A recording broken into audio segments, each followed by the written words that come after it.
Hello, everyone, and welcome to Snapshot Challenge. This week, I asked mappers to come up with a map that uses explosions as the main mechanic of the map. So the idea was the only weapon you're allowed to give the player is the rocket launcher.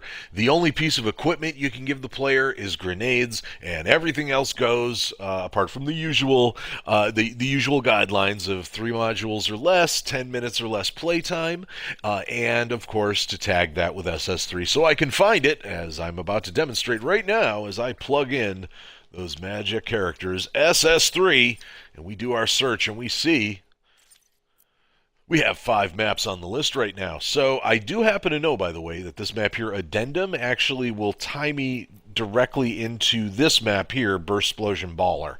So those are technically all one map. So we've got Burst Splosion Baller by Shadesmaster. We've got Bone Worm Rocket Arcade by Plasma. We've got Speed Slash Labyrinth Turbo by CJ the Rednon. And we've got Super Death Gore Nuke Fist 3000 by Son in Bloom. That is another awesome name there. All right. Well, let's go ahead and get things started here.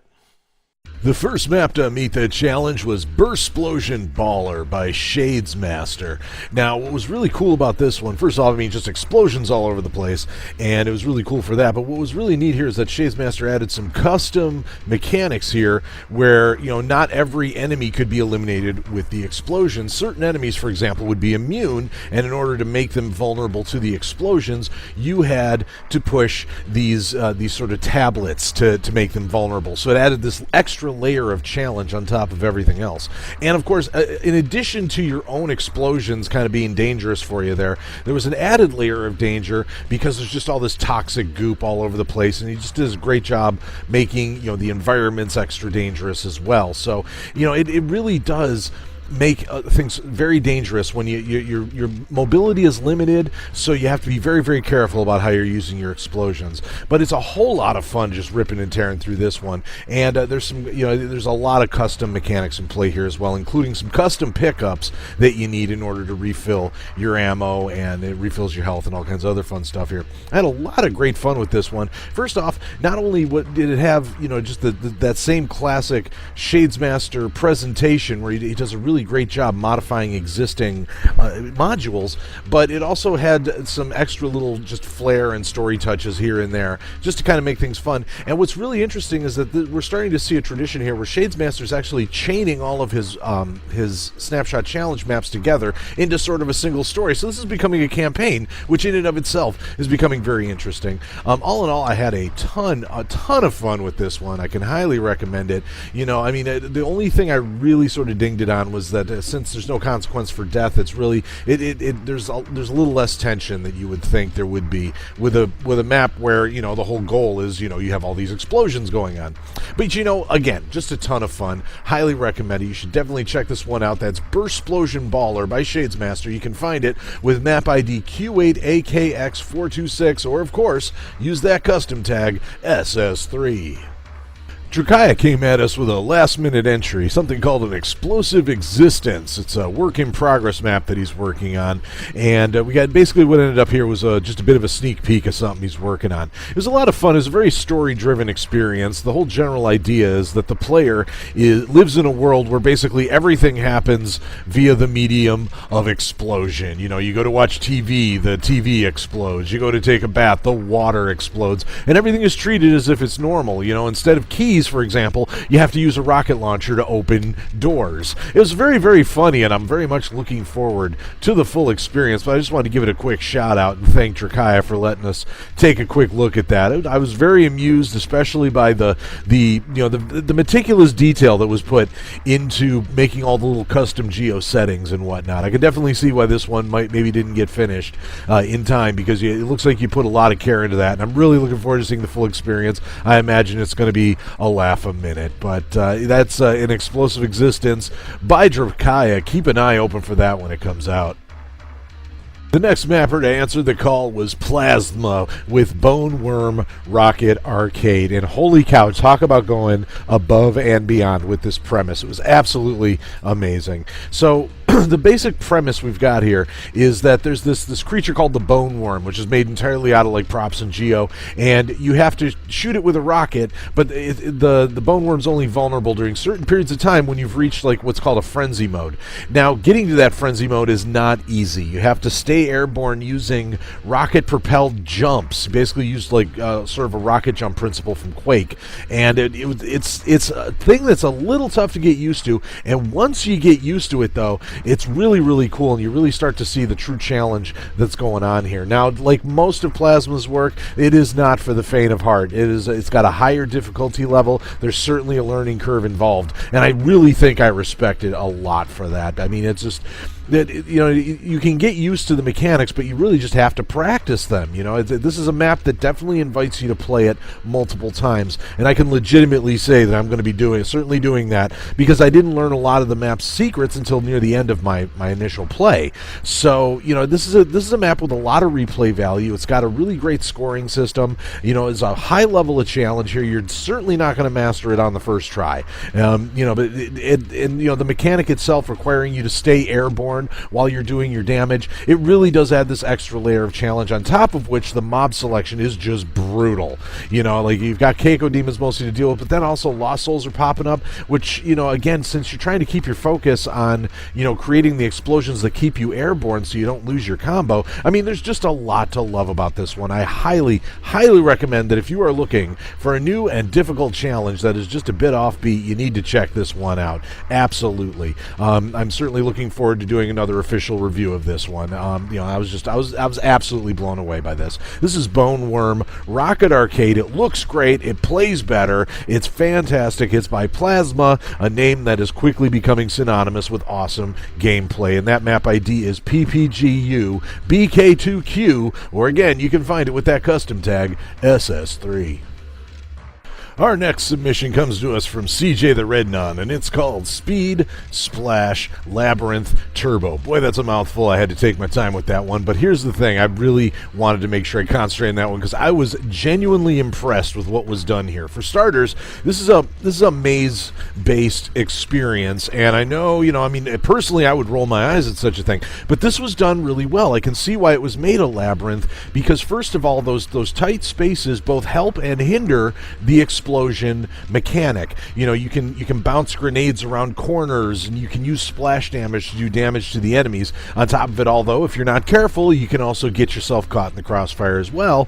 And the only way to heal in this map is there's a central area. There's sort of a central hub area where you throw a grenade into a wishing well, and that's what heals you. Absolutely hilarious. I really love the way that the visual design of this map worked out. Each of the 4 labyrinths has a different look to it, you know, so that so you basically feel like it basically takes what could easily become a very samey experience and actually does make it interesting and compelling, you know. And there's a little bit of story element going on there. You know, a whole lot was done with this mechanic that, I mean, up till now I'd have told you, hey, any any labyrinth based mechanic is just not fun. No, this was legitimately fun. I had a fun time with this one. And there were a lot of little extra things in there that made the experience better, such as a mechanic that actually puts a yellow line on the ground to guide you back towards the main entrance when you complete certain objectives. So, you know, the thing is, it's like it fits well under that 10-minute par time.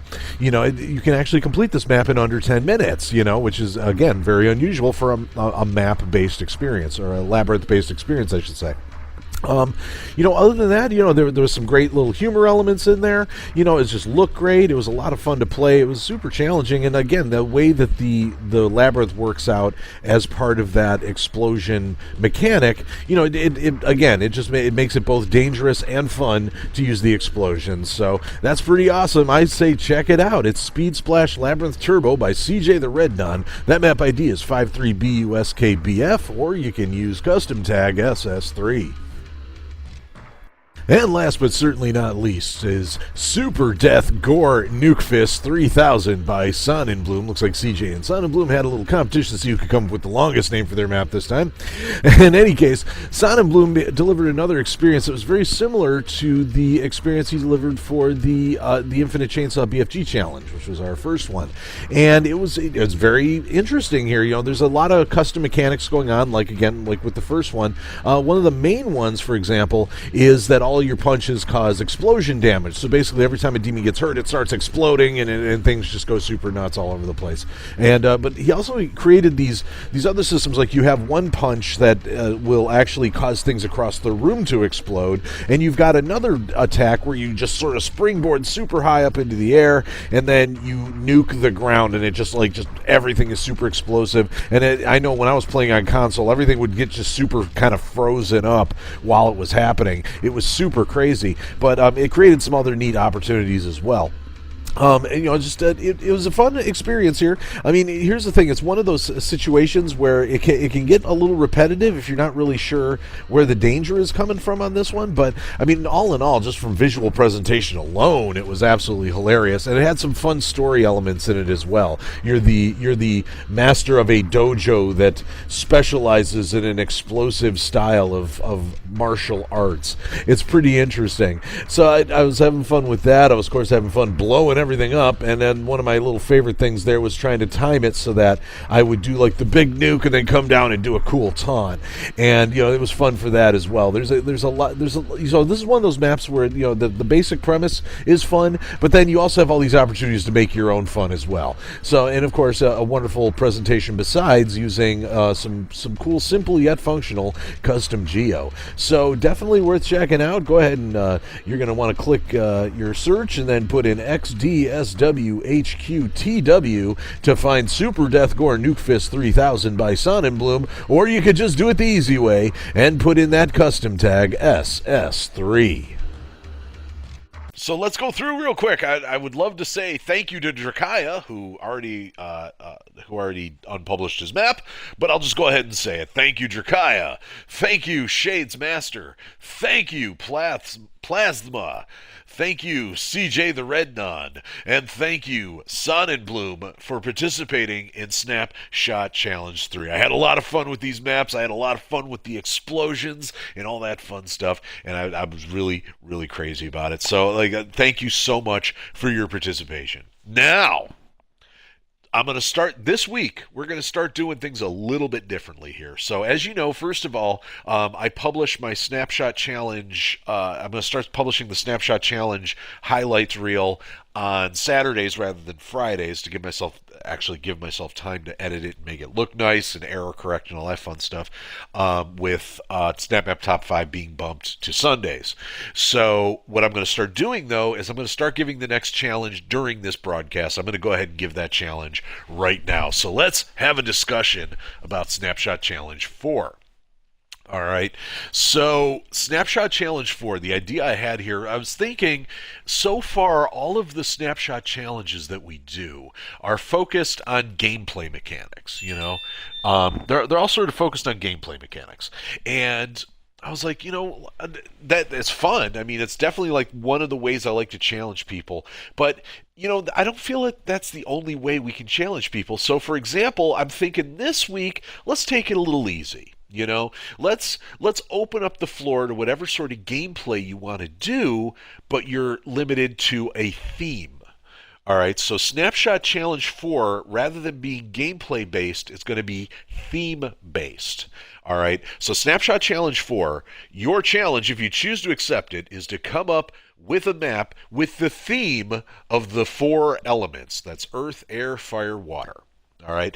Now, you can reflect this theme however you like. You can reflect it in your set dressing. You can reflect it with story elements. You can make custom gameplay that incorporates the ideas of the 4 elements. However you want to incorporate that theme, it's wide open. You have unlimited, unrestricted. You can use any weapons. You can, any equipment. Anything like that. The only limits you have are the usual limits of 3 modules or less, a playtime, an approximate playtime or part time of 10 minutes or less, and you're going to want to tag those SS4. So the only thing you got to do in all this is come up with a map that uses the theme of the 4 elements: earth, air, fire, water. So I haven't come up with a clever name for it yet, but that's basically going to be the idea. You just create a map, give it a theme of earth, air, fire, water. Do whatever you want with that theme. Whether it's just some set dressing or some story elements or what have you,